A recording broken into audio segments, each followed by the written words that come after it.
కొన్ని కథలు కేవలం కథలు మాత్రమే. కానీ కొన్ని కథలు విన్న తర్వాత రాత్రి నిద్రపోనివ్వవు.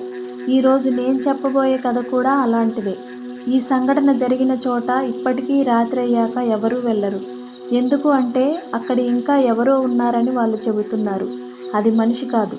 మరి నిజంగా అక్కడ ఏం జరుగుతుందో తెలుసుకోవాలంటే ఈ వీడియోని లైక్ చేసి మన ఛానల్ని సబ్స్క్రైబ్ చేసుకోండి.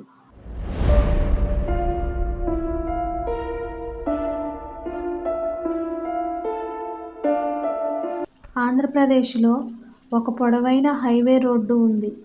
ఆ రోడ్డు రాత్రి అయ్యాక చాలా ఖాళీగా ఉంటుంది. అక్కడ స్ట్రీట్ లైట్స్ కూడా చాలా తక్కువ. ఒకరోజు రాత్రి 1 గంట అయ్యింది. రాములు అనే లారీ డ్రైవర్ తన లారీతో హైదరాబాద్ నుంచి విజయవాడ వైపు వెళ్తున్నాడు.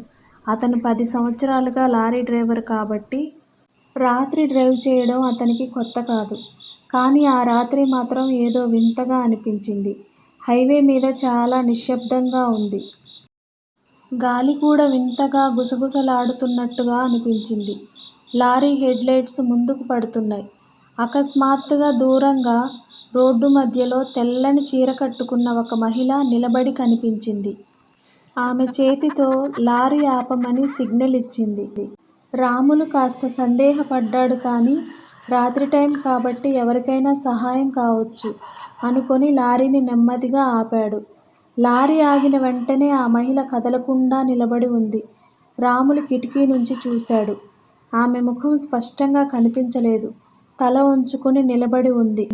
రాములు లారీ డోరు తెరిచి దిగాడు. ఏమైందక్కా, ఎందుకు ఆపావు అని అడిగాడు. ఆ మహిళ మాత్రం నెమ్మదిగా తల పైకెత్తింది. ఆమె కళ్ళు వింతగా మెరిసి మామూలుగా అయ్యాయి. రాములు గుండె ఒక్కసారి వేగంగా కొట్టుకుంది. ఆమె చేతితో రోడ్డు పక్కన ఉన్న ఒక పెద్ద చెట్టు వైపు చూపించి, అక్కడ ఎవరో పడిపోయారు, సహాయం చెయ్యి అని గంభీరంగా చెప్పింది. రాములు కాస్త భయపడ్డాడు. కానీ వెళ్ళి చూడాలనుకున్నాడు. అతను నెమ్మదిగా చెట్టు దగ్గరకు నడిచాడు. అక్కడ నేల మీద ఒక మనిషి పడుకున్నట్టు కనిపించింది. రాములు దగ్గరికి వెళ్ళి చూడగా అది మనిషి కాదు. అది చాలా పాత ఎముకల కళేబరం. అది చూసి రాములు గబాలన వెనక్కి తిరిగాడు. ఆ మహిళను చూసేందుకు తిరిగాడు.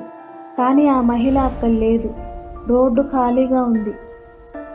అది చూసి వెంటనే లారీ వైపు పరిగెత్తాడు.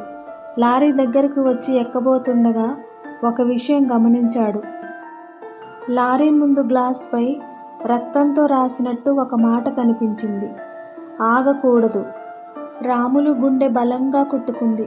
అతను వెంటనే లారీ స్టార్ట్ చేసి వేగంగా అక్కడి నుండి వెళ్ళిపోయాడు. కొంచెం దూరం వెళ్ళాక రోడ్డు పక్కన ఒక చిన్న టీ షాప్ కనిపించింది. అక్కడ లారీ ఆపి నీళ్లు తాగుతూ జరిగిన విషయం చెప్పాడు. అప్పుడు అక్కడున్న పెద్దాయన ఒక షాకింగ్ విషయం చెప్పాడు. ఈ రోడ్లో 5 సంవత్సరాల క్రితం ఒక యాక్సిడెంట్ జరిగింది. ఒక మహిళ కారులో వస్తుండగా లారీ ఢీ కొట్టింది. అప్పటి నుంచి ఆమె ఆత్మ రాత్రిళ్ళు లారీలు ఆపుతుంది. రాములు వణికిపోయాడు. అయితే నేను ఎలా బ్రతికిపోయాను అని అడిగాడు. ఆ పెద్దాయన నవ్వుతూ ఇలా అన్నాడు, ఎందుకంటే నువ్వు ఆమె చెప్పిన చెట్టు దగ్గరికి వెళ్ళావు. చాలామంది వెళ్ళరు. దాంతో ఆమె కోపం వస్తుంది. వాళ్ళను అక్కడే చంపేస్తుంది. ఆ మాట విన్న రాములు ఒక్కసారిగా షాక్ అయ్యాడు. ఎందుకంటే అతనికి ఒక్కసారిగా గుర్తొచ్చింది. ఆ మహిళ చేయి చూపిన చోటు అది యాక్సిడెంట్ జరిగిన చెట్టు. ఆ రాత్రి తర్వాత రాములు ఎప్పుడూ ఆ హైవేపై డ్రైవ్ చేయలేదు.